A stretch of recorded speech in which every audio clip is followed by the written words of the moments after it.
আজকে আমি আপনাদেরকে শেখাবো সূরাতুল কাউসার 9 বার পাঠ করে নিম পাতার উপর ফু দিলে কি হয়। আমি আবার বলছি, সূরাতুল কাউসার 9 বার পাঠ করে নিম পাতার উপরে ফু দিলে কি হয়। খুবই দামি এবং গুরুত্বপূর্ণ আমলটি। এই আমলটা আপনি শিখে রাখুন, আপনার কাজে লাগবে। এই আমলটি করে যখন আপনি উপকৃত হবেন তখন আপনি মনে মনে একেবারে আনন্দিত হয়ে যাবেন। তো প্রিয় ভাই বোনেরা, আমলটি আপনি কখন কিভাবে করবেন, কোন নিয়মে করবেন, আমলটি করার ক্ষেত্রে আপনার কাছে কোন কোন জিনিস রাখতে হবে, আমি শুরু থেকে শেষ পর্যন্ত অতি অল্প সময়ের মধ্যে বিস্তারিতভাবে আপনাদেরকে বলে দিচ্ছি।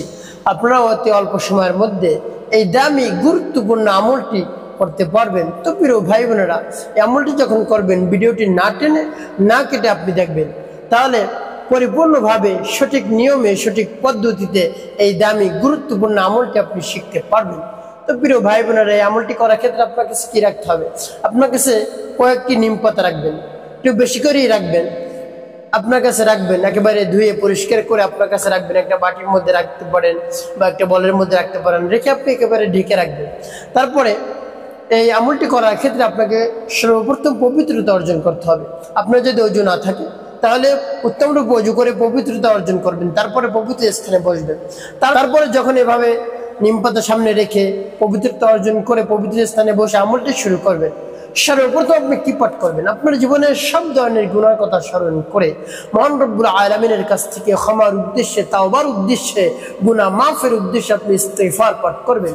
আস্তাগফিরুল্লাহ রাব্বি মিন কুল্লি যামবি ওয়া আতুবু ইলাইহি লা হাওলা ওয়ালা কুওয়াতা ইল্লা বিল্লাহিল আলিয়্যিল আযীম। তো প্রিয় ভাই বোনেরা, আমাদের ছোট বড় অনেক গুনাহ রয়েছে, এমন মানুষ নেই খুঁজে পাবেন না যার কোনো গুনাহ নেই। নবীরা ছাড়া কোনো এরকম মানুষ পাবেন না যার গুনাহ নেই।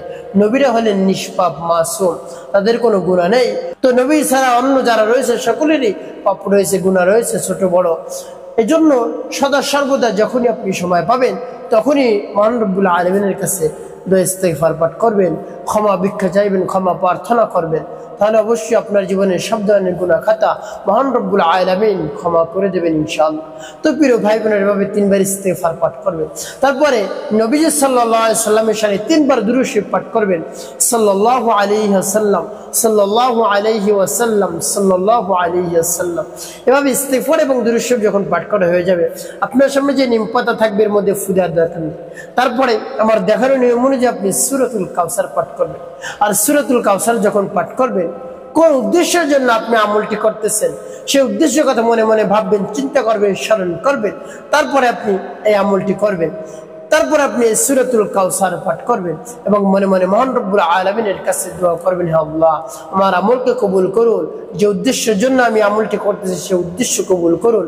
যে সমস্যার জন্য আমি আমলটি করতেছি সেই সমস্যা থেকে আমাদেরকে একেবারে মুক্তি দান করুন। এভাবে মহান রব্বুল আলামিনের কাছে দোয়া করবেন।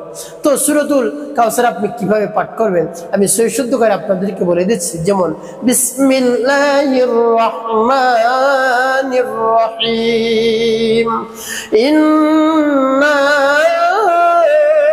আ'তাইনাকাল কাউসার ফাসাল্লি লিরাব্বিকা ওয়ানহার ইন্না শানিআকা হুয়াল আবতার।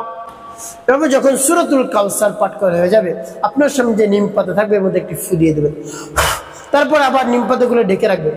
তারপর আবারও সূরাতুল কাউসার পাঠ করবেন। বিসমিল্লাহির রহমানির রহিম, ইন্না আ'তাইনাকাল কাউসার ফাসাল্লি লিরাব্বিকা ওয়ানহার ইন্না শানিআকা হুয়াল আবতার। সূরাতুল কাউসার পাঠ করা শেষে আবার একটা ফু দেবেন নিম পাতার মধ্যে। তারপর আপনি আবার সূরাতুল কাউসার মনে দরদ দিয়ে পাঠ করবেন। বিসমিল্লাহির রহমানির রহিম, ইন্না আ'তাইনাকাল কাউসার ফাসাল্লি লিরাব্বিকা ওয়ানহার ইন্না শানিআকা হুয়াল আবতার। সূরাতুল কাউসার পাঠ করার শেষে আবার একটি ফু আপনি নিম পাতার মধ্যে দিয়ে দেবেন। তো প্রিয় ভাই বোনেরা, এভাবে কতবার সূরাতুল কাউসার পাঠ করবেন? 9 বার পাঠ করে 9টি ফু দিবেন। এভাবে 9 বার পাঠ করে 9টি ফু দিয়ে এই নিম পাতা আপনি কি করবেন এবং কিভাবে ব্যবহার করবেন আমি আপনাদেরকে বলে দিচ্ছি।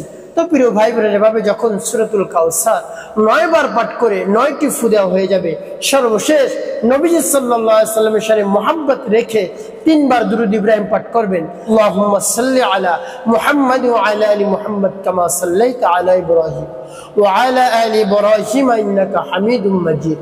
اللهم بارك على محمد وعلى ال محمد كما باركت على ابراهيم وعلى ال ابراهيم انك حميد مجيد. اللهم صل على محمد وعلى ال محمد كما صليت على ابراهيم وعلى ال ابراهيم انك حميد مجيد. اللهم بارك على محمد وعلى ال محمد كما باركت على ابراهيم وعلى ال ابراهيم انك حميد مجيد. তবে যখন 3 বার দুরূদ ইব্রাহিম পাঠ করা হয়ে যাবে, 2টি ফু আপনি নিম পাতার মধ্যে দিবেন, তারপরে নিম পাতাগুলো আপনি আবার ঢেকে রাখবেন। তো প্রিয় ভাই বোনেরা, মোট 11টি ফু দিয়ে এই নিম পাতা পড়া হয়ে গেল। এই নিম পাতাকে কি করবেন? এই নিম পাতাগুলো আপনি ব্লেন্ডার করবেন। আপনি পাটার মধ্যে বেটে নিতে পারেন, যে কোনো মাধ্যমে আপনি ব্লেন্ডার করবেন, একেবারে মিক্স করে ফেলাইবেন। এভাবে করে তারপরে আপনি কি করবেন?